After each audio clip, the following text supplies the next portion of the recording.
orang kuarima amankan bae imah ieu mah ulah kurang ulah dicicingan tuh imah itu baik beri teh keban diberi tugas ku Allah lamun nu tilok ngazakat tah cicing di dinya sia nu tilok sedekah tah cicing sia di dinya sok ku sia daharan naon bae nu aya pokona mah daharan ku sia tah tugas di Allah ieu lamun di mah urang loba beurit tah eta teh introspeksi bahwa puarting urang teh kurang sedekah bating urang tah baheula mah beurit teh kos kitu.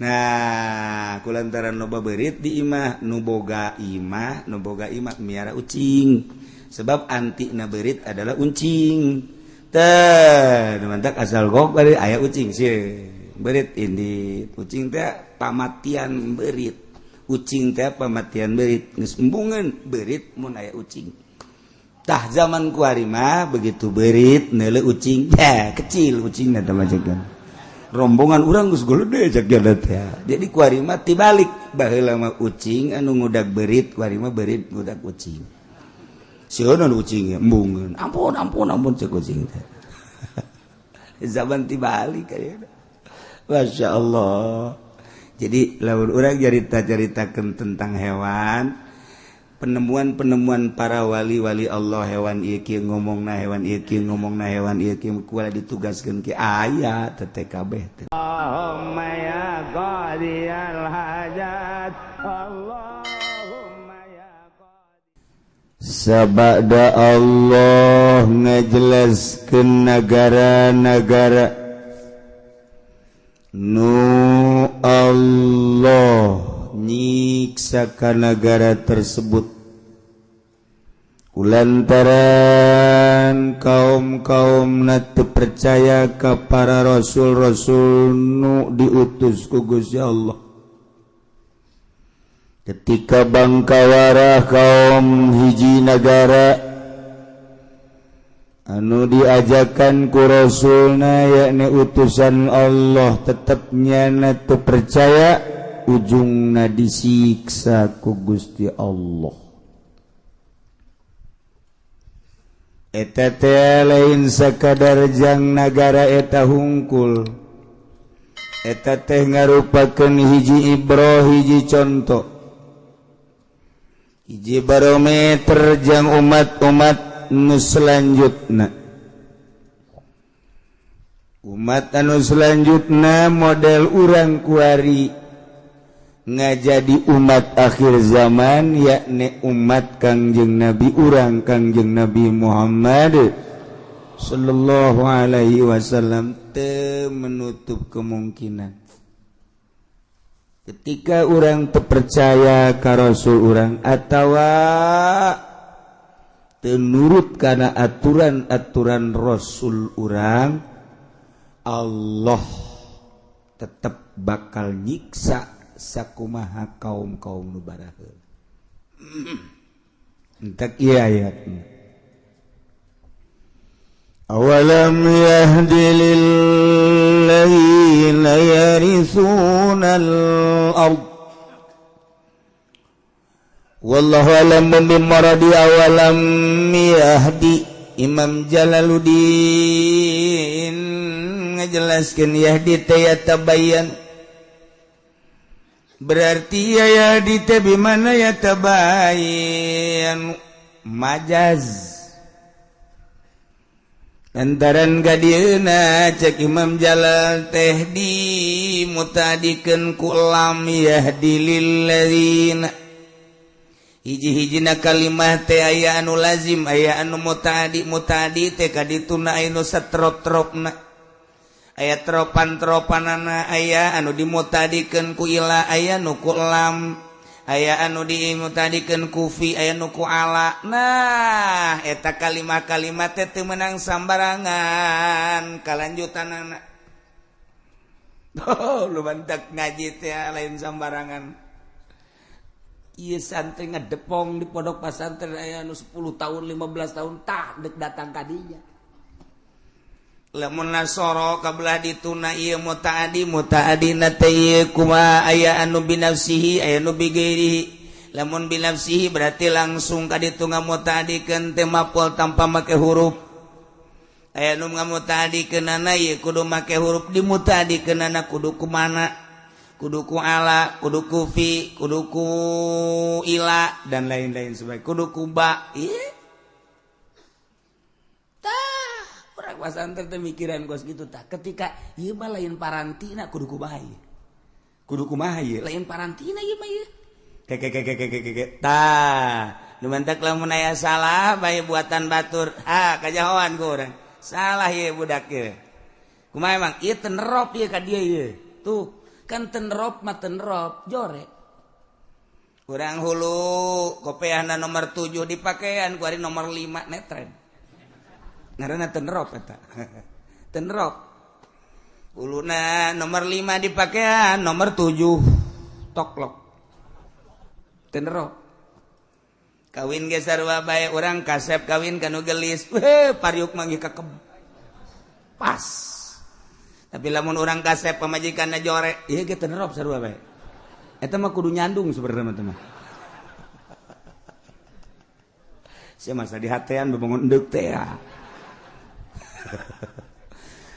heula-heulanan kumaha lamun awawena geulis asa lakina jore nah ieu lamun pamasalakina kasep pamajikanna jore mah kan bisa nyandung lamun pamajikanna geulis ai boga pasalaki jore kan nasib hese geulis aya dinyana masyaallah nya jangkung lengjang deuh ieu kulitna ge pohara jasa hartina putih kuning nya mancung bulu matana bentik ya Allah ya Rabb haju susuna neuntreu duh tuh aja pengen oh jangan kolot-kolot ge dehem ai nasib bapan hes ai celeketek boga salakinya hidungnya pendek cekolot baheula mah beke ngaranna eta mah eta hese kan nasib atuh ngaranna ge eta kumaha bantah eta teh teu nerop ngaranna nu kasep kawin jeung nu gelis eta mah pariuk mah ge kekepas kasep pamajikan jore ya tugas nasib geus bae tinggal tungguan di akhirat bae sih lah di dunia ieu moal kebal lah gitu bae moal kebal ge tetep teu tentrem eta aduh Masya Allah karim awalam yahdi lilladzina yarithuna al-ard apakah can jelas can nyata ka jelema anu cararicing di muka bumi bisukna nyieun imah nyieun hotel muharajas can jelas kitu mimbadi hilaki ahli asabada dirusak ahli-ahli bumi kok masih keneh terus bae maksiat can jelas kitu lalakon nu baheula Kangjeng Nabi Nuh alaihi salam umat tadi kumahakeun can jelas kitu coba kaum Samud anu Allah nurunkeun Rasul Kangjeng Nabi Shalih alaihi salam siksa apakah can jelas kitu baheula teh kaum Ad diutus ku Gusti Allah Nabi Hud apakah can jelas ka umat-umat nu kuari deuleu lu baheula zaman Kangjeng Nabi Lut alaihi salam umat da kumaha jeung nabi-nabi nu lainna teu dijadikeun barometer sih awas cak Gusti Allah encan jelas kitu hei khususna ka ahli Mekah encan jelas kitu hei ka para kafirin santerona khususna ahli Mekah atawa kafirin atawa kuari maka orang Indonesia nu dipimpin ku presiden urang presiden anu paling urusan dunia masalah emang kenyataan kos gitu presiden urang tetap aku hei bangsa Indonesia cek Gusti Allah loba teuing sa Indonesia mah hei 10 Jawa bating hei sa provinsi Jawa Barat gede teh. Hei Banten, sabanten, guys cukup sabanten malah.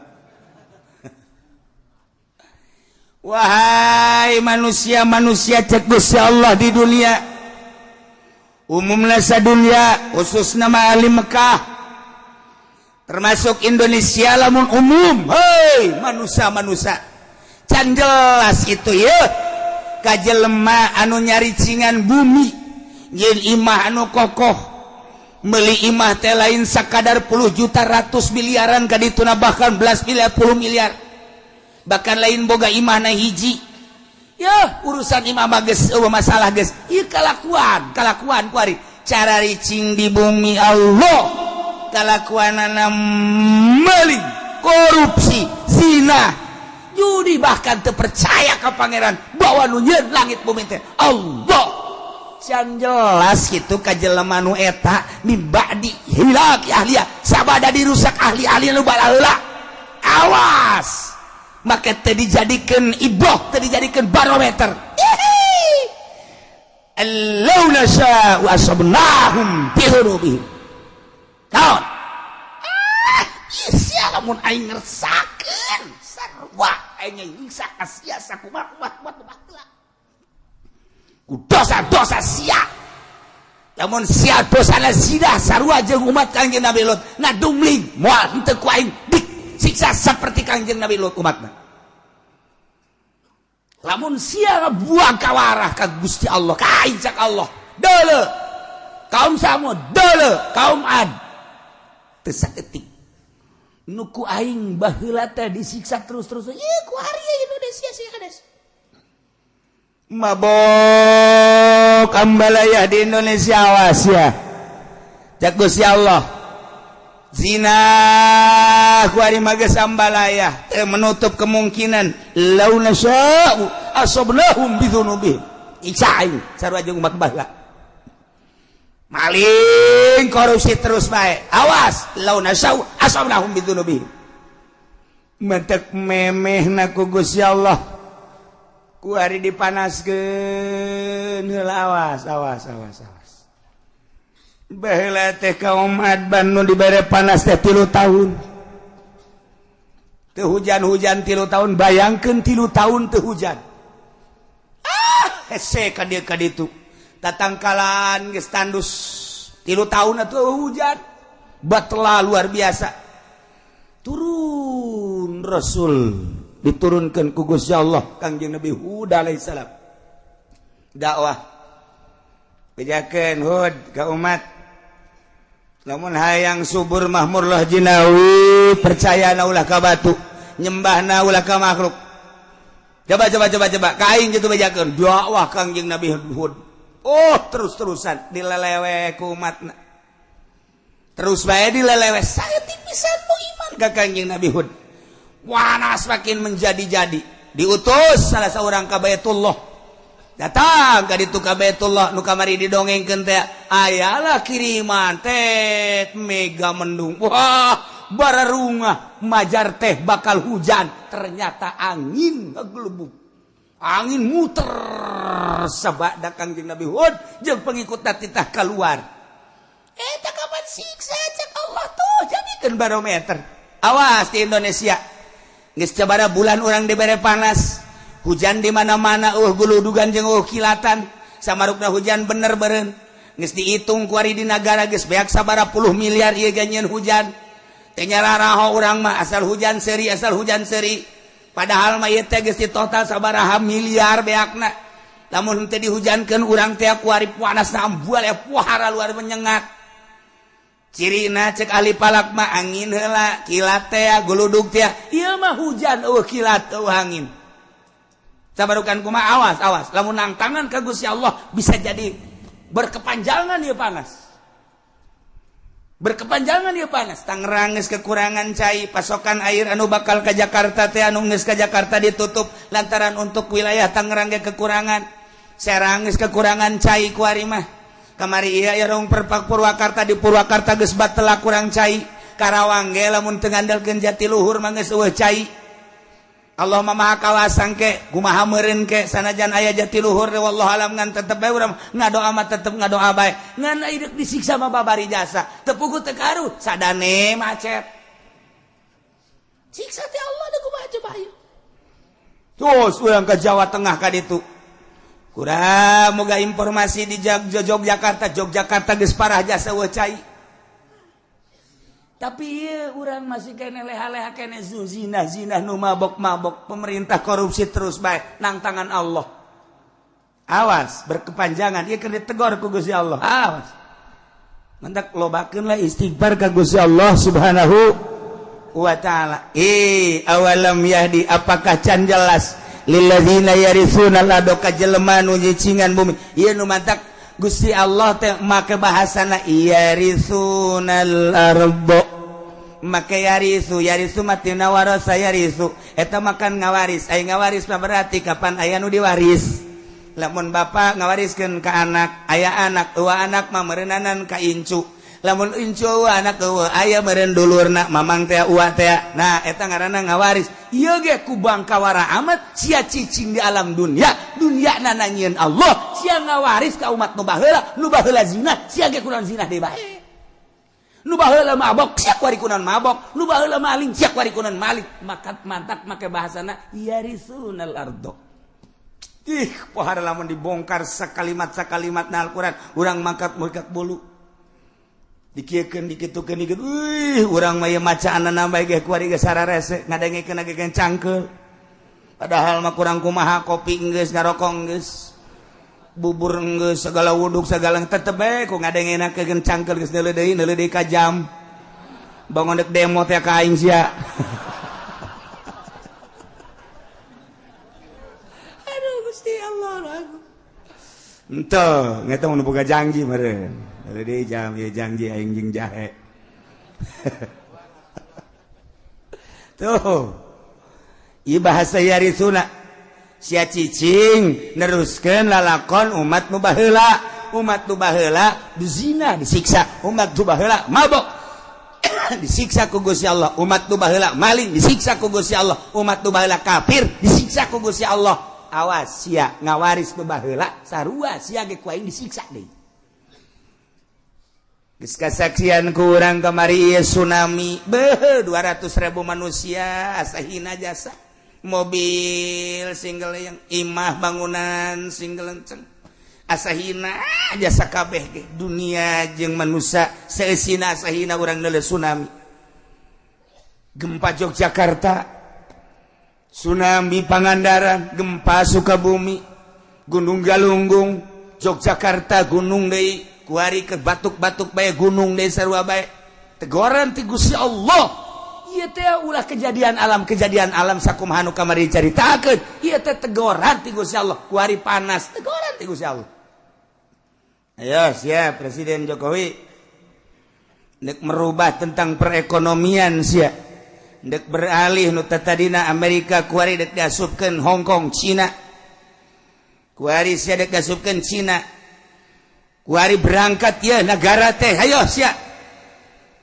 Amerika tetap baik terus mendesak Cina geus diasupkeun ka urang geus dibuka lebar-lebar asup ka urang sementara jeung Amerika ge can selesai dolar ditaekeun ku Amerika tina 9 naik 10 naik 11 naik 12 naik 13 kuari geus 13,9 geus 14 ayo sia udag-udagan jeung aing berangkat sia Cina cek Amerika perang Cina jeung Amerika di negara urang ti perekonomian urang mah teh naon urang mah teh naon kok jadi kos kieu sih kok jadi kos kieu sih kok beusi meuli 2.000 ngajual buru 1.000 kok beusi meuli 3.000 dijual 2.000 atuh ieu mah bebeakan ka kolor-kolor ieu mah lain gulung tiker gulung bale ieu mah tuh tidak kumaha coba ieu perang urang teh nyaho bangsa Indonesia mah kulantaran bodoh atuh seuseurean mah bodoh orang Indonesia mah teu nyahoana naon ieu teh keur perang Cina jeung Amerika di bidang perekonomian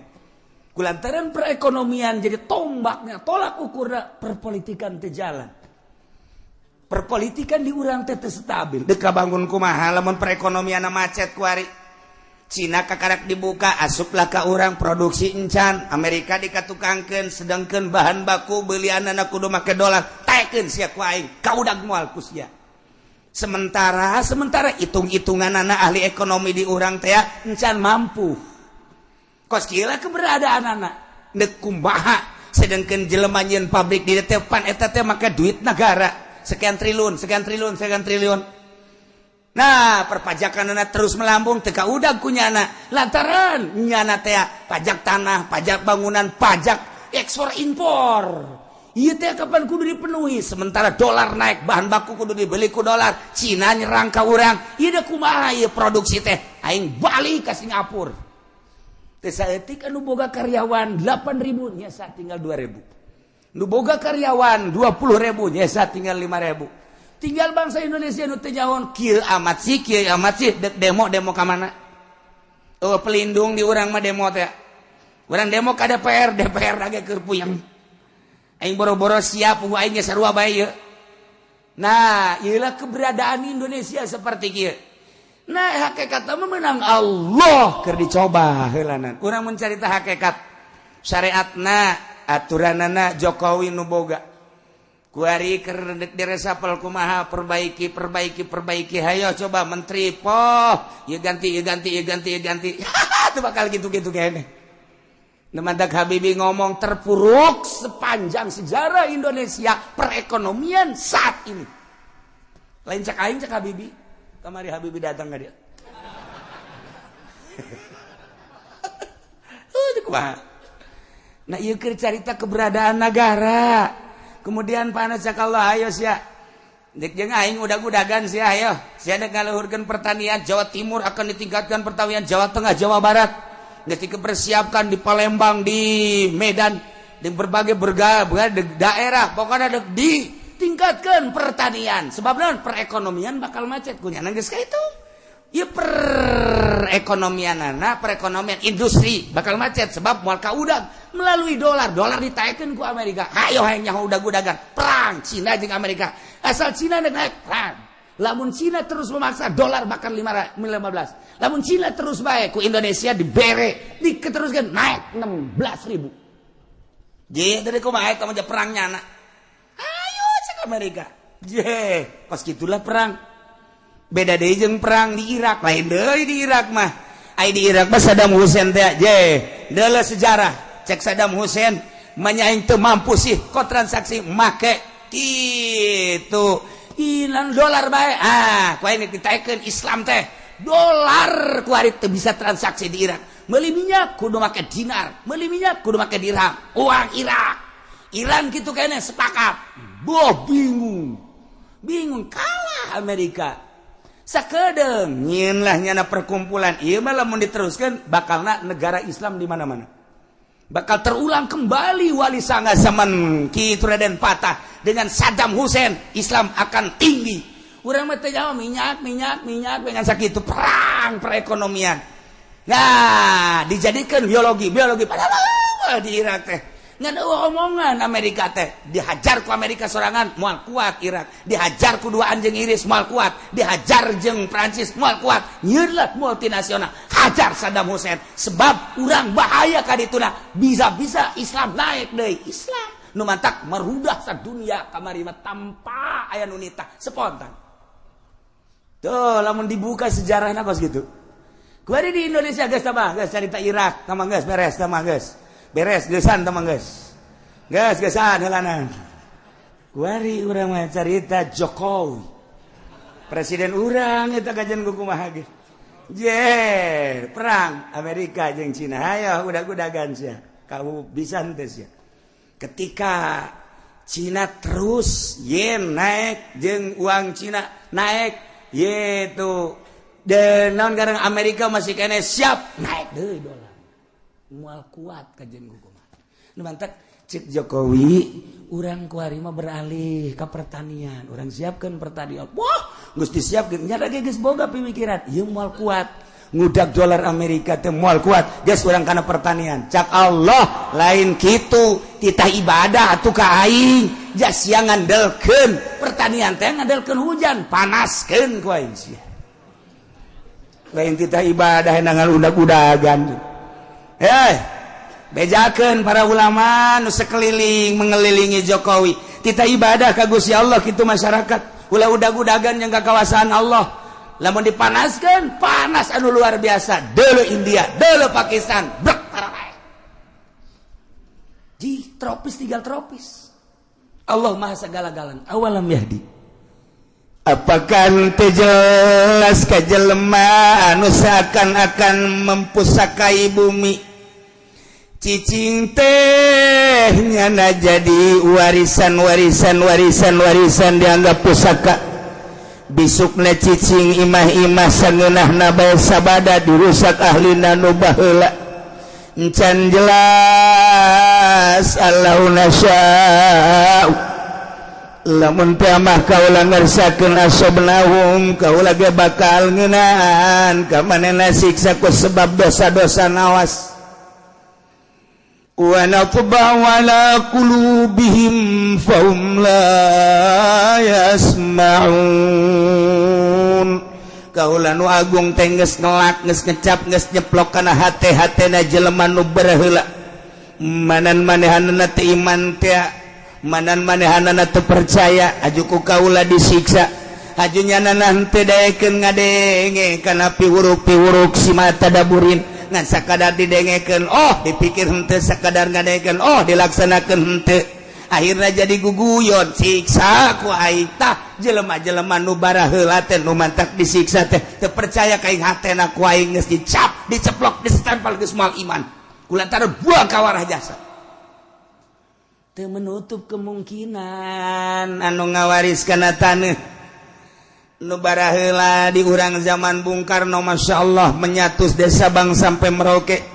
Bung Karno mah menyatukan umat musyawarah jeung para penggede jeung para inohong tokoh-tokoh masyarakat berbagai lapisanana politikus ekonomi jeung ahli agamana kiai diajak musyawarah yuk urang nyatu nya hiji dari Sabang sampai Merauke istimewana Bung Karno tapi ku hari berpecah belah ku hari ge kapan geus hampir memaksakeun sabenerna per provinsi kulantaran naon asah henteu kageroh ku hari lamun Aceh ku hari geus memecahkeun diri Papua geus hayang misahkeun diri kemudian Banten ge Banten selenting-selentinganan geus hayang misahkeun diri kulantaran naon eta teu kagero permasalahanna henteu kagero geus dijieun otonomi daerah ku ari mah tuh pelaksanaan pembangunan kumaha sadaerah-sadaerahna pemasukan gede hebat berendaerah pasukan letik berarti saaya-ayana dilaksanakeun geus otonomi daerah tapi tetep bae otonomi tinggal otonomi jalan mah tetep bae renjul bae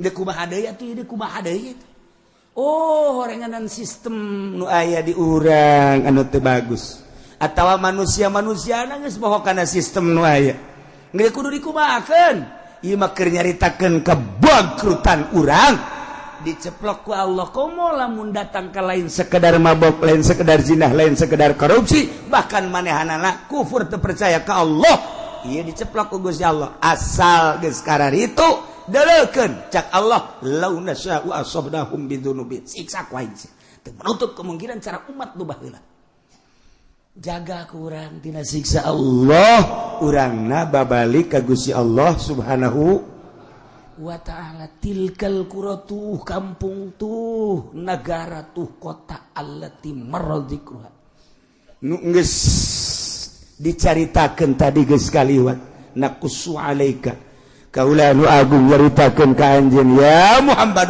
Muhammad min ambaiha tina caritaan-caritaan eta negara tuh dele ketika di Irak bangkawarah manusia setelah Kangjeng Nabi Adam turun di India kemudian anak baranakan Kangjeng Nabi Adam teh kemudian tes Kangjeng Nabi Adam Kangjeng Nabi Idris di Irak dilanjutkan ku Kangjeng Nabi Nuh alaihis tilkal qura tuh kampung Irak tuh negara Irak utara di situlah Kangjeng Nabi Nuh dilahirkan didinya lah Kangjeng Nabi Nuh dakwah di tengah-tengah masyarakat anu luar biasa biadabna didinya maling, didinya zina, saha nu gagah, saha nu menang teu percaya bahwa langit bumi nangieun Allah.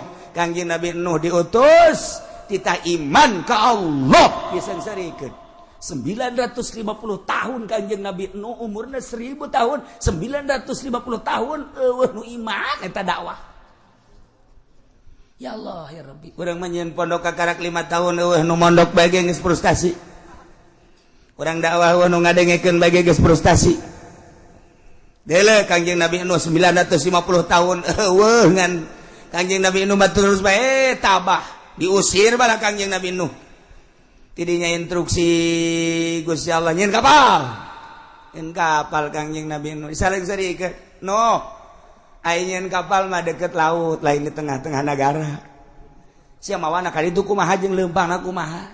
Kapal mah ayana di laut. Cek Kangjeng Nabi Nuh kulama instruksi ti Gusti Allah lah, udah sok Allah-Allahan. Edan sia mah Nuh.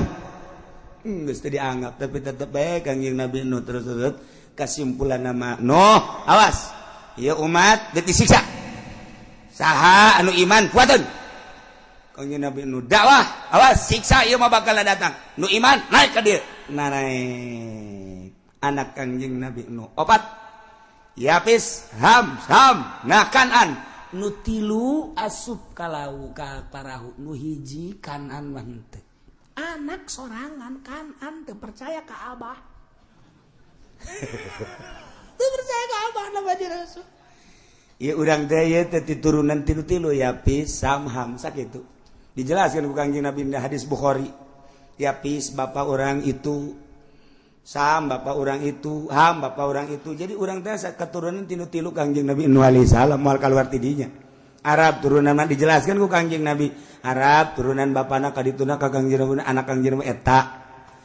Kemudian gatu gaduh naon gatu ngaranna kitu Iran, Persia. Ya eta keturunanna terus ka Turki, Cina, ieu termasuk urang. Ieu ke urang lamun nyaritakeun hadis Kangjeng Nabi nu eta. Jadi kesaturunan-saturunan ka ditu. Hiji nu teu iman Kanan, teu daek naik. Kanan ka dieu cak Kangjeng Nabi Nuh, ieu mah siksa ieu mah. Lah, bah, siksa di mana? Abi naik ka ditu ka tanggal kalapa. Ada liput sia tanggal kalapa ge. Bong, moal mah nya tiba heula ge tilok tanggal kalapa tilok liput ku cai. Ieu mah siksa. Sadunya ieu mah. Moal, bah. Paling ge lah kula mah lamun tanggal kalapa kaliput kula mah ka gunung. Geus atuh teu iman ngaranna ge. Terus disiksa teh naik di mana Kangjeng Nabi Nuh tu singgah na ye gunung naon gara-garana kapal judi di Al-Qur'an gunung judi di mana eta di Turki. Nah jadi ti Irak terus ngeungkeun kapal teh eureun-eureun di Turki tah eta lah kuari geus diketemukan di Gunung Ararat di dinya Turki aya kapal Kangjeng Nabi Nuh sebelah kirina sekitar bangsa 50 meter di dinya aya masjid masih aya keneh kuari ge masjid urut Kangjeng Nabi Nuh alaihi salam geus jadi batu masjid Kangjeng Nabi Nuh di dinya kapal aya keneh urut kapal Kangjeng Nabi Nuh jadi kapal teh singgah teh lain di laut tapi di luhur gunung judi kuari aya keneh kuari aya keneh geus dipoto urut kapal Kangjeng Nabi Nuh teh. Kemudian laut nu pernah kitu diberangkatkeun ku kapal Kangjeng Nabi Nuh ku didinya mah ke satelit. Coba laut mana? Aya kuari kecanggihan alam, kecanggihan alatnya seperti eta. Jadi kuari mah lebar kapal Kangjeng Nabi Nuh, panjang kapal Kangjeng Nabi Nuh diketemukan oleh 4 negara. 1 negara Amerika bersama-sama dengan Arab, nomor katilu Jerman, nomor kaopatna Irak. 4 negara Mesir, 4 negara ieulah anu terus menelusuri tentang kapal Kangjeng Nabi Nuh. Kuari geus dijadikeun kitu mitos. Geus dijadikeun kuari aya kapal Kangjeng Nabi Nuh masjidna aya urut Kangjeng Nabi Nuh singgah di luhur gunung. Masyaallah. Aya 2 masjid hiji di dinya nomor kaduana di Tajikistan. Nah, jadi eta lamun urang ka ditu engke naik ka gunung bakal kapanggih jeung masjid urut Kangjeng Nabi Nuh alaihi salam. Ke lamun urang ka Tajikistan ka ditu ente naik kula mah balik. Para raih bisa sia di luhur gunung. Aya tapi maka make kapal heli di sorotan aya. Masya Allah, terbukti ieu teh orang Amerika ingin membuktikan coba di mana sih kayak Gunung Judi dan di mana sih singgahnya kapal dan bagaimana ditelusuri selama 5 tahun menelusuri eta. 5 tahun menelusuri eta, alhamdulillah terbukti. Iyalah geus dibukti-buktikan ku Gusti Allah nya nama asup Islam. Kemudian loba nu asup Islam di Amerika ketika manehana nyaritakeun tentang terbukti baheula zaman Kangjeng Nabi tutup ku Amerika teu meunang dicaritakeun. Bahaya ieu mah. Masyaallah nailah keur carita tilkal qura tun negara anu baheula ahlina iman ka rasulna. Begitu Allah ngutus Kangjeng Nabi Nuh alaihi salam, umat da tetep bae henteu iman, siksa ku Gusti Allah. Tilkal qura, negara itu disiksa ku Gusti Allah. Nomor keduana negara kaum Samud eta adalah kaum Kangjeng Nabi sallallahu alaihi salam. Eta ngaranna Madain Soleh. Lamun Kangjeng Nabi nyaritakeun dina kitab Bukhari hadisna aya Batnul Wadi ketika Kangjeng Nabi di Zulhulaifah. Kangjeng Nabi teh cicing di Batnul Wadi, antara Batnul Wadi jeung Yordan di dinya aya ngaranna Madain Soleh. Lamun dina Al-Qur'an aya surat Hijr, eta surat Hijr teh eta.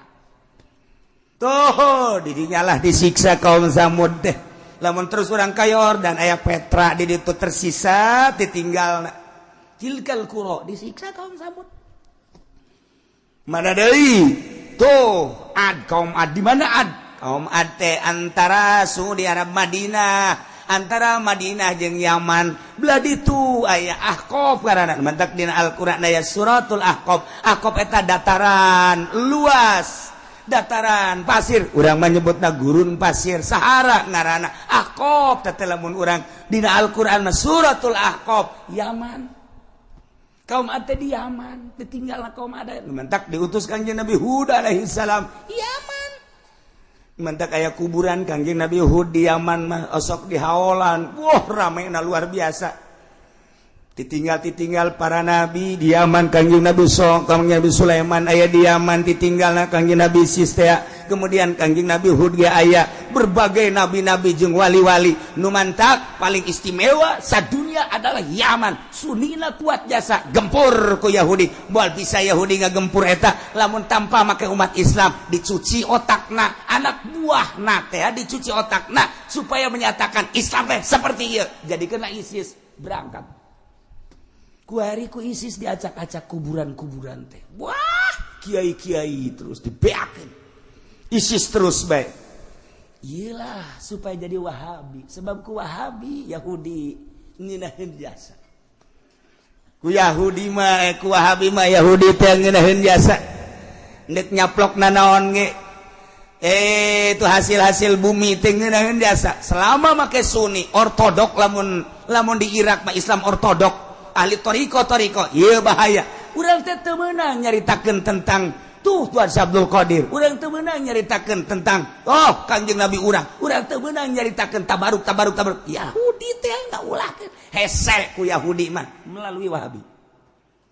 Kos kitulah kuari asup ka Indonesia Wahabi, Syiah asup. Mentak lobalah pertanyaan-pertanyaan mahasiswa untuk mempertanyakan kebenaran kewalian Maulana Hasanuddin. Mempertanyakan kebenaran kewaliannya Syekh Yusuf, mempertanyakan kewaliannya Syekh itu Asnawi, mempertanyakan kewalian Wali Sanga. Ketika orang nyaritakeun nyana wali, apa dasar kewaliannya? Coba, lamun tahun-tahun sabaraha naon ditinggalna. Nah, ketika orang nyaritakeun Cirebon Syekh kitu Syarif Hidayatullah dideuleu ku urang keramikna, dideuleu ku urang potongan bangunanana. Ieulah ngajadikeun mitos, maka di dinyalah bakal kanyahoan tahun sekian. Maka dengan ayana kos kitu jelaslah kewalian Syekh Syarif Hidayatullah dihancurkan kunyana supaya anak incu urang ulah bisa ngaritakeun deui. Di urang tidak menutup kemungkinan bakalna Cirebon hancur, Wali Sanga kabeh dihancur-hancurkeun. Banten ge deuk dihancurkeun. Supaya kuari mah urang masih kana bisa nyaritakeun, engke bukuna bakal dibeakeun kabeh beuleuh. Rencana Yahudi seperti eta. Ulah sampaikan ka nyaritakeun karuhun-karuhun kewalian. Ieu nu mantak jadi kekuatan Islam teh. Nu mantak kuari Arab teu kuat teh lantaran naon? Lantaran nyana geus teu nyaritakeun. Di mana makom Siti Khadijah kuari geus teu kadeuleu? Di mana ditinggal Kangjeng Rasulullah geus teu kadeuleu? Malah kuburan Kangjeng Nabi ge deuk dipindahkeun. Ya teh Yahudi. Ya Wahabi nurut bae deui. Deuk kumaha coba ieu? Nah, mantak kuari digempur memeh Mekah jeung Madinah. Kangjeng Nabi nu bakal diacak-acak engke Yaman heula sebab di Yaman lah loba tinggal ahli sunnah wal jamaah nabi-nabi. Irak geus hancur, kuari Yaman dihancurkeun. Engke terus tas Yaman bejana ka Indonesia. Moncongna geus dikieukeun tah. Di Australia moncong geus dikieukeun. Tepat Cikupa. Geus diukur kunyana, dikacikupakeun bae ka jansakeun aya citra. Aya anu ngabisiki, coba cenah ka puri, ulah puri mah eueuh teh mah puri mah. Puri mah aman eueuh nu zina, eueuh nu mabok. Eueuh di dinya mah. Aya ge anu eta doang ngeusian 50. Tah ieu di urang teh geus di berbagai sektor di luhur geus dieusi ku Wahabi pun hayang nyaho. Di kepemimpinan Jokowi iyalah kadeuleu rapuhna nu mantak dipaksakeun lah NU dengan agil sirot kudu naik di sadajan sabaraha miliar kudu bae. Urang lamun nyaritakeun kitu bakal ngabukakeun tentang keberadaan Indonesia. Kunaon sih bisa memaksakeun aya bergaining jeung ieu. Sebab naon keur memperjuangkeun kewahabian jeung kesyiahan. Dicaritakeun soge maksudna kumaha hati-hati ka hareup. Lain lalaga dieu mah. Terus dipaksakan padahal mah NU mah lain kos kitu kuduna atuh tipe NU mah lain kos kitu kudu tawadu kuari ge tawadu ngan tawaduna kuari mah tawarna duit jadi lain tawadu asli nah ieu kuduna aslina NU mah tawadu DP kok kuari main kos kitu lain sekedar lain nyaritakeun tentang keaiban NU tetapi keberadaan NU seperti etalah dipaksakeun kajen ku kumaha ge sebab naon aya nu deuk diperjuangkeun di tubuh pemerintahan supaya sunni ieu rusak geus dihancurkeun lalaunan wow leuwih jeli ahli-ahli Allah amanta kabeh blut pigideg bae ge tapi babi nu saja anu nyarahun gide kumaha ka hareupna ai kula mangan sakadar lah atuh nyaritakeun keberadaan kos kieu bae sakadar supaya nyaho bae abeh urang hati-hati anak urang pasantren-pasantrenkeun si hade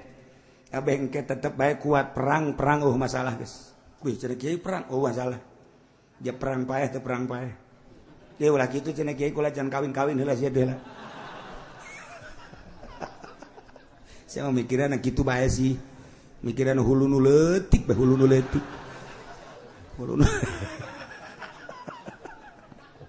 kula mah ingat mikiran hulu nu leutik sok inget ka jelema ku boga pamajikan opat ya tangan ku nyana diatur cak nyana teh kieu nya pokona mah asal giliran sia datang ka imah aing ka dieu ke sia balik isuk kana ieu datang jadi awewe nu datang sebab ai mah pan boga pagawean dakwah teh dagang teh dan lain sebagainya geus sia kudu nyaho sia datang ka waktuna masing-masing geus eta persetujuan pamajikan opat oke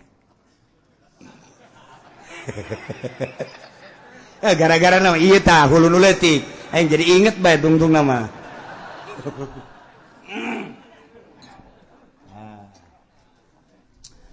geus kitu paringana barang-barang peuting teh pan nu datang ieu penting ieu ya. Ku nyari telepon ge teu datang. Geus kajeun lah penting ieu teu datang ge. Peuting kadua giliran nu anu biasana nu kadua ieu. Teu datang deui bae. Sial aing pargel kieu teu datang cek nya teh. Nu katilu ge teu datang deui bae. Majikan nu kaopat bebereun datang ieu teu datang deui bae. Masya Allah cek nya isi kunaon kieu teh. Opat ku opatna. Baru datang hiji-hiji aja.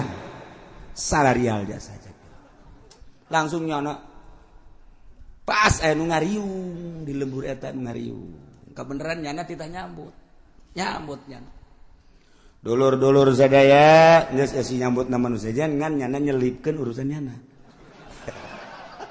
itu biasa tanya Ki Pudol ya emang kitu penceramah nyana nyelapkeun urusan nyana cak nyana teh ya kula mah urusan sambutan mah geus beres ye nya ngan ieu mah kieu saeutik mah dulur horenganan eta pamajikan ngaladenan salaki ganjaranana sarua jeung ngabunuh Yahudi 70 lamun pamajikan ngaladenan salaki berarti sarua jeung jihad fisabilillah ngabunuh pamajikan 70 beuh eta lamun sakali lamun salila hirup berarti alajur kabeh Yahudi ieu mah keur carita gede jasa ganjaranana eta pamajikan opat ngadengekeun BKB di majaheun nya horeng gede teh ganjaranna geus we balik ka imah tah pamajikan datang Assalamualaikum Waalaikumsalam ye dia datang ye naon kula mah kabita ngadenge tadi kakak nyarita cek cenah ieu 70 cek ganjaranana atuh ayo rasa sarere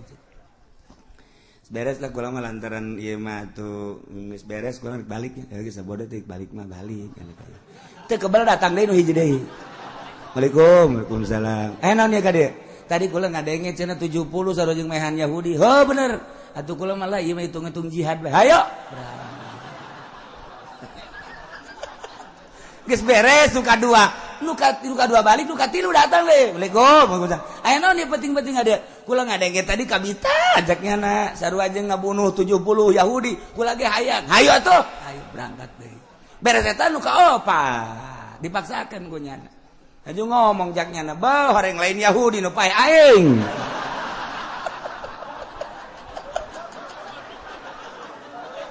tuh gara-gara nu leutik inget paeh kadinya aduh jaknya lain Yahudi nu modar aing isu ka rumah sakit teh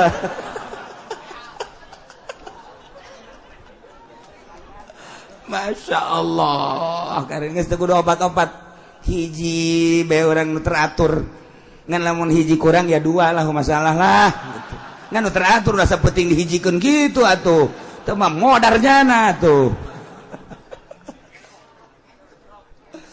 Masya Allah tilkal qura itu negara-negara nu tadi dicaritakeun teh aku kaula dicaritakeun ka anjeun Muhammad tina caritaan-caritaan ahlina itu tadi Kangjeng Nabi Nuh kemudian itu Kangjeng Nabi Saleh kemudian Kangjeng Nabi Hud umat tadi siksa al-Aqab nah etalah Kangjeng Nabi Lut Yordan terus ke belah itu orang endek gitu ke mana ke arah gitu Palestina didinya antara Yordan jeung Palestina didinya teh naik kadinya tah eta teh aya tanah anu dibalikeun ku Gusti Allah handap jadi luhur-luhur jadi handap tandus hideung ku ari ge teu bisa didatangan panas nu dipager ku negara Yordan.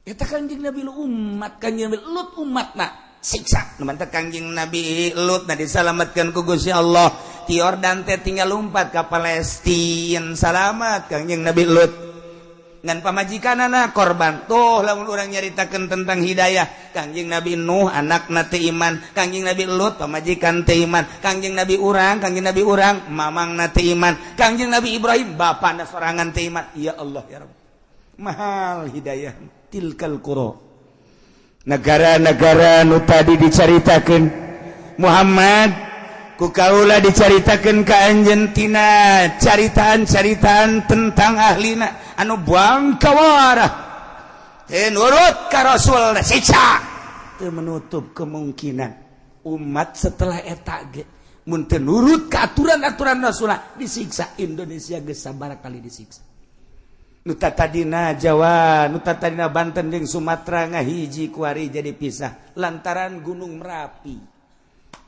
jadilah Selat Sunda di dinya teh eta teh siksa terus datang ka dieu ka mau tsunami teh anu mun kurang kuari eta teh siksa Masya Allah karim geus sabaraha ieu urang jutaan manusia nu tersiksa kok teu dijadikeun barometer teu dijadikan ibrah si ku urang teh jadikeun apakah can jelas kitu umat nu baheula disiksa tanjakeun ku ari nu Batak Tasikmalaya Galunggung disiksa tanjakeun kunaon eta kredit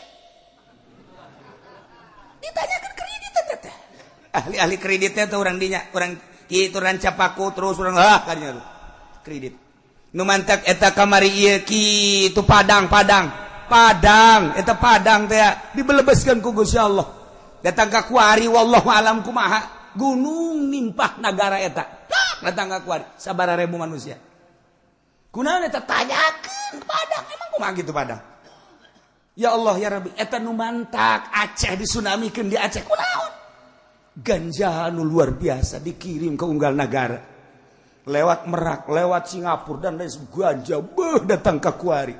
Nu ngaran ganja di non gitu ngaranna di dinya di Aceh jadi sorangan. Masya Allah. Nu mantap kuari orang lamun dahar di Padang sing hade.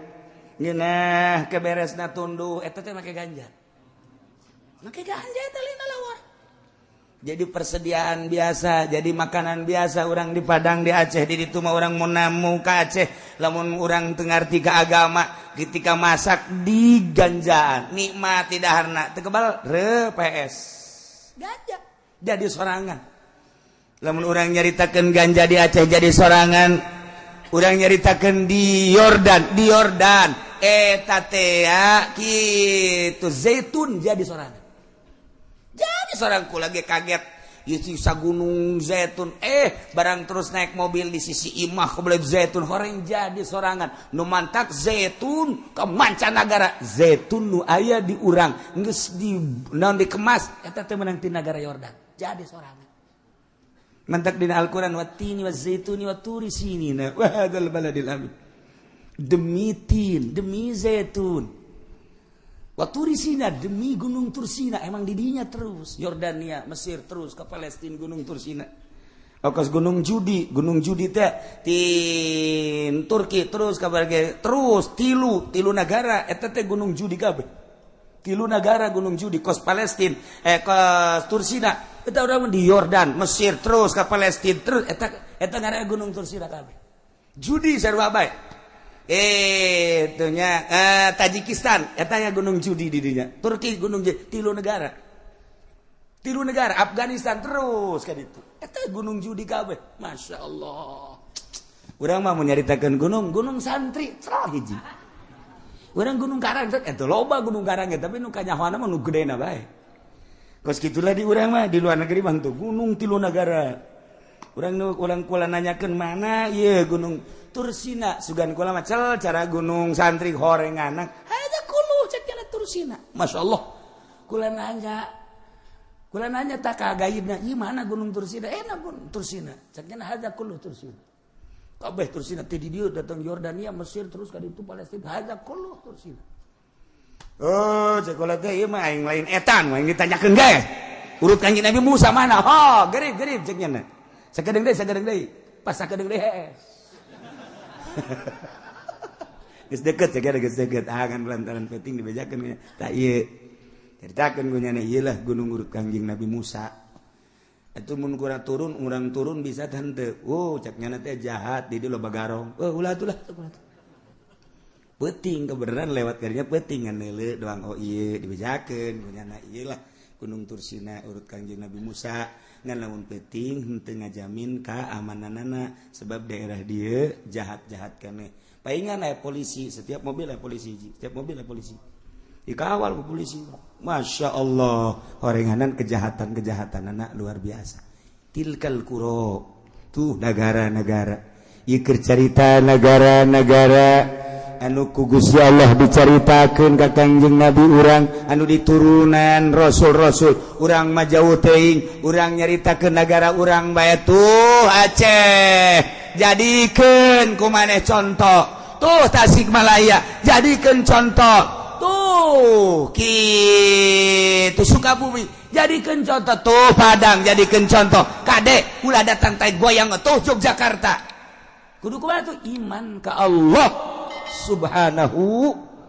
wa ta'ala lobakeun taqarrub tafakkur ka Gusti Allah. Masya Allah masalah geus pokona mah beurang mah ieu sing hade lantaran lamun terjadi nya wajib qada nya wajib kafaratul uzma. Tapi lamun ngabatalan heula teh hayang-hayang teuing kemudian nyana nyaho kana doraka ngan teu kuat nginum heula geus nginum gakarak jima jadi batal awalna ku nginum kemudian jima ta eta henteu kudu kafarat ai doraka mah tetep doraka wajib qada ngan teu wajib kafaratul uzma. Kayak Sayyidina Ali maupun gede syahwatna lantaran nyen mau gagah. Jadi begitu azan teh maghrib Allahu akbar nya nama lain minum jai Zam-Zam cekal pemajikanna tangkarakeun ces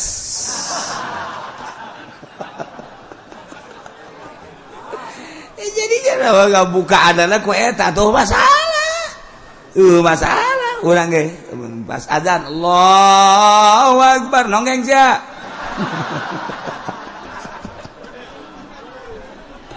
aduh Masya Allah. Jadi nggak buka anana make eta masalah.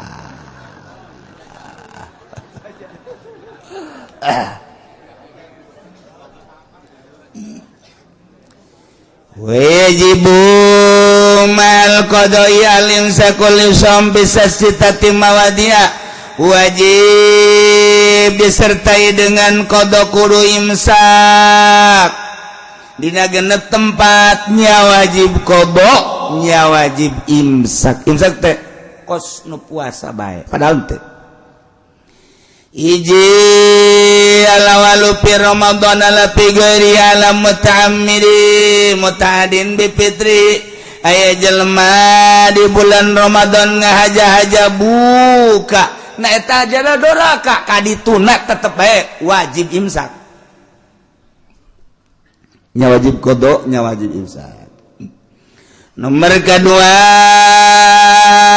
ala tarikin niati lailan bil fardi petingna teu niat lalawara nya ti peting teu niat beurangna wajib imsak nya wajib qada. Nomor katilu alaman dasara zanan baqa alail babana khilafu nyana sahur boga sangka peting kene ternyata horenganan geus pajar nyana hudang barang hudang neuleuh jam 3:30 kebeneran jak nyana jelema serpi jana dahar beres dahar nginum beres nginum ngarokok pas ngarokok serpi amat jak nyana tapi kadeuleur ada beurang ye kagetnya lagi barang di deuleu jemna tetep 3:30 keneh bae ieu mah horenganan innalillahi jemna Masya Allah sia payah tuh tadi kubur iya horenganan jemna 3:30 bae nyana horeng dahar teh ba'da subuh eta kan nyana boga sangka peuting ge ternyata beurang wajib imsak teu meunang dahar teu meunang nginum terus tetep wajib qada poe eta sing ade.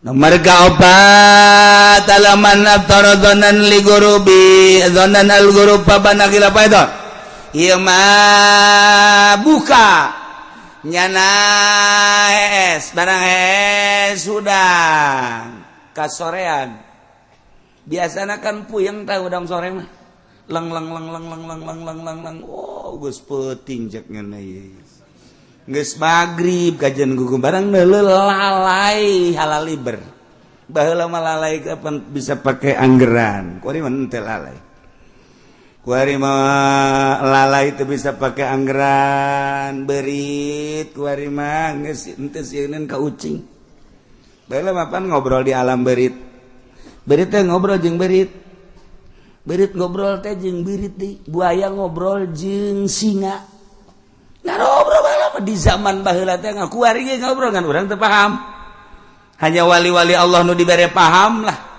buaya ngobrol kapanggih di sisi walungan jeung mau selamat pagi cek mau pagi cek. Biasa kok. Gimana kabarnya? Baik-baik saja cek. Tidak ada masalah. Bagaimana di Leuweung? Di Leuweung juga nggak ada masalah cek. Atau ngobrol biasa. Kuari geus sarua teh. Tapi cek buaya kula ya kesedihan zeti naon. Masalahna jelema zalim. Kakula cek. Pelebah mana zalimna? Aing teu naon teu kumaha kula malah atuh geus kumaha Allah. Boh wali meureun teh buayana. Ngan kula mah teu ngeunaheun ngadengengna. Emang kunaon? Salah saeutik cek ngana teh awas aya buaya salah saeutik aya buaya kitu onam. Kulan tepati risi, ieu paling risi mah masyaallah aya jelema menyebutkeun wah itu mah air mata buaya cenah. Teh teh kula nek jasa cegana. Disebut air mata buaya pugunya anu buaya. Eta ngobrol mau ge. Ya Allah, berit ge ngobrol berit. Berit ngobrol kumaha ieu urang kuari mah amankeun bae imah ieu mah ieu ulah ku urang ulah dicicingan. Heueuh atuh tu imah itu bae. Beurit teh keban dibere tugas ku Allah. Lamun nu tilok ngazakat tah cicing di dinya sia. Nu tilok sedekah tah cicing sia di dinya. Sok ku sia daharan. Naon bae nu aya pokona mah daharan ku sia tah tugas ti Allah.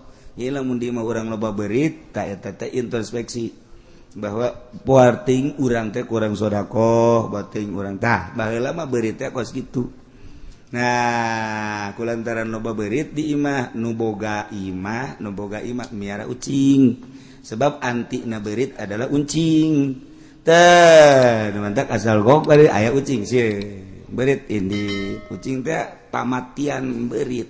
Ucing teh pamatian beurit. Geus embungeun beurit mun aya ucing. Tah zaman kuari mah begitu beurit neuleuh ucing kecil ucingna teh macekeun rombongan urang geus gede cekeun teh jadi kuari mah tibalik baheula mah ucing anu ngudag beurit kuari mah beurit ngudag ucing sieun anu ucing embungeun ampun cek ucing teh zaman tibalik aya masyaallah jadi lamun urang carita-caritakeun tentang hewan penemuan para wali-wali Allah hewan ieu kieu ngomongna hewan ieu kieu ngomongna hewan ieu kieu kuala ditugaskeun ki aya teh kabeh teh masyaallah geus sempurna kabeh ya Allah datang ka urusan setan geus sarua dina bulan Ramadan teh supidati syayatin dirantai setan teh dirantai ugligot abwabun nar lawang neraka dikunci brek geus ditutup dibuka putihat abwabul jannah lawang surga dibuka kabeh blak ku ari teh lawang surga dibuka lawang neraka dikunci setan dirante ngeunah diasakan masyaallah eta teh tadi syaki nyana teh munajat ka Gusti Allah ya Rabbi abdi hayang kapanggih jeung setan coba Gusti setan teh musuh Gusti tapi abdi can pernah neuleuh ka setan abdi benci ka setan sakumaha dikutukna setan ku Gusti tapi abdi can pernah neuleuh pang buktikeun coba setan lantaran wali atuh diijabah ku Gusti Allah hei akik mana lempang pengkolan aya tangkal kayu gede beringin moal salata idinya aya langsung nyana lempang bener ayah kagetnya lagi ya si setan tak lain lantaran iya bungkeleukna kasep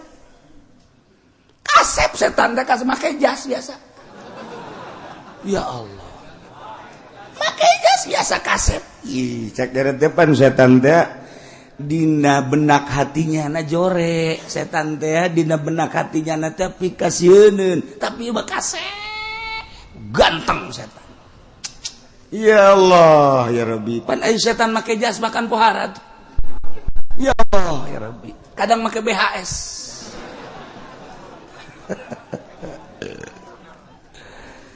Assalamualaikum jak sakik tengah jawab kagetnya ada ge horeng teu kudu disalaman ya setan mana kernaon Dede istirahat cek lah aja setan istirahat lain maka jeung istirahat segala emang kunaon gitu itu kunaon teu diganggu mana itu ente kunaon cek lain atuh pan atuh keke kumaha nya lamun teu diganggu mangke nya bisa ibadah teu kudu diganggu nya geus leuwih parah tibatan kula cek nya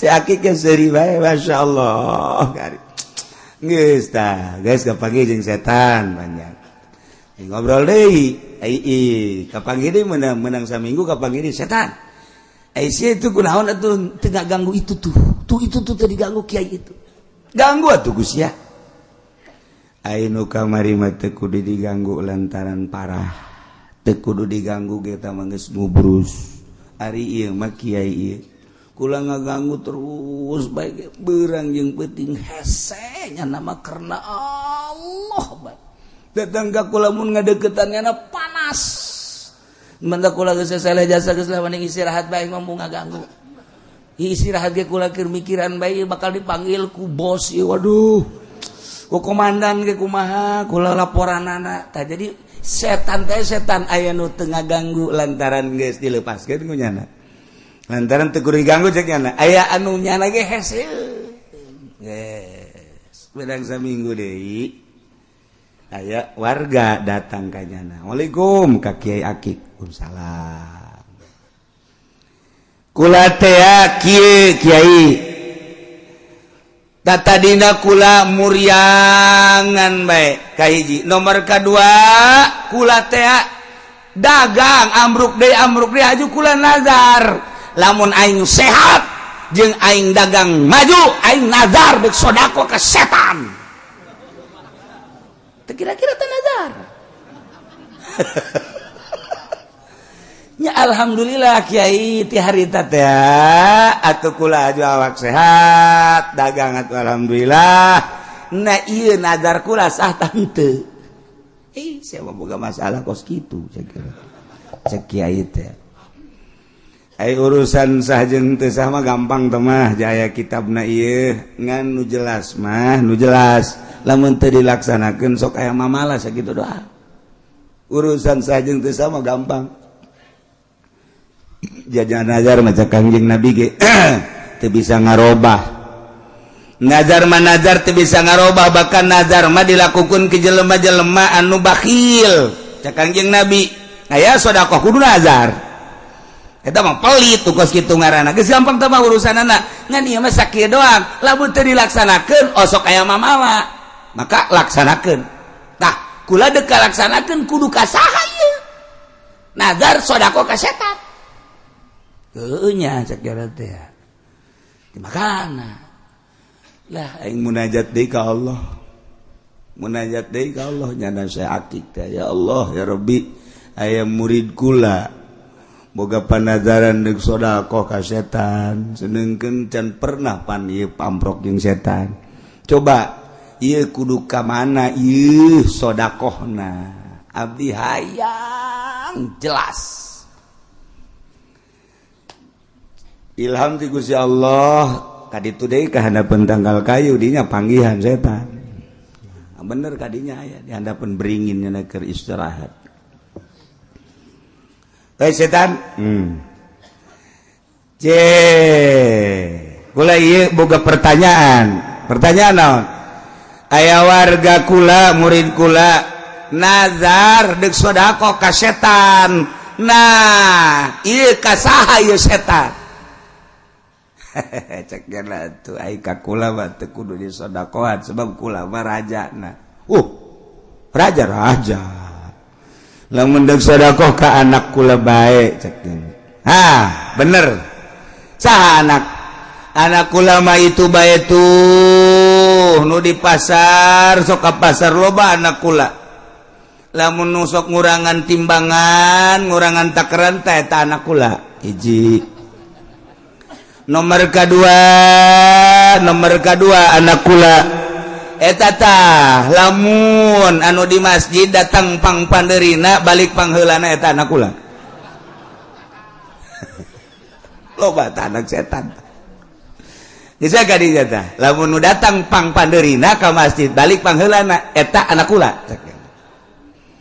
nomor katilu nu deket pondok pesantren tapi nyana tilok ngaji eta anak kula loba teman nu kitu di ditu di Lampung di dieu mah eueuh di dieu ngaraji kabeh campur main gaples etik badadi di bulan Ramadan tapi nyana teu puasa eta anak kula eta bae geus baikeun ka dinya geus cep ngaleungit setan tah jadi di aku anak nyana di pasar anu ngurangan timbangan ngurangan takeran di aku anak setan jelema nu ka masjid pang panderina kaluar pangheulana eta ge di aku anak setan aya kebenaran ustad urang kos kitu eta ge ustad anak setan berarti anu deket pondok pesantren kemudian nyana tilok ngaji kadinya eta ge anak setan anu bulan Ramadan nyana teu puasa eta ge anak setan geus bangke di imah urang anak urang teu puasa goblok si anak setan sia anak dasari bae tuh bapak ge setan burung ajeuna mah anak dasari bapak ge seuri ajeuna mah dirangkul urang pasetan-setan leuh ceuk Masya Allah ngaku jaga setan tadi ngaku ke anak-anakna etan tadi ya Allah ya tuh batur mah hayang nyaho ka setan lantarannya nama geus bisa misahkeun diri teh geus bisa dipisahkeun antara jasad roh lantaran geus diatur ku nyana geus diulik geus dididik sehingga nyana nganyahokeun lebah-lebahna geus nyaho nyana teh bentuk-bentuk setan caritakeun ku si Akik setan teh nya ketika nyana ceramah aya tah anu nanya kiai ku nyaritakeun setan-setan bae cek nyana teh pamajikan setan saha nya mah tepat-tepat jawabna sia dajakeun pamajikan emang aing nikahkeun henteu aing ngabesan teu diundang ku nyana nikahkeun henteu teu jauh aing ka pamajikanana mah ngan aing ka anak namanya ho aing ka pamajikanna mah teu jauh sebab teu milu nikahkeun tapi aing ka anak namanya ho emang nyaho ti Kangjeng Nabi anak setan teh ngaranana Sidasimun Sabirun Tawingun tah tepan ti Kangjeng Nabi tah anak-anak setan teh nontak baheula aya ka Abah ka dieu jelema nyandung ribut bae geus ribut bae nu kolot jeung nu ngora ribut bae datang deui ka Abah cek Abah teh aya nyokot cai saember bacakeun dasimun simbreukeun ka nu kolot ge cager ge sebab eta nu nyieun bahaya teh si dasim jadi si dasim teh sok ngomongan bae ka nu kolot ngomong kan nu kolot ngomong kan nu ngora ngomong kan nu kolot bacakan dasimun simbreukeun ka nu kolot lamun grak paeh-paehnya namun hirup cager eta dasimun setan dasim eta geus bari mah lamun anu kolot dasim sia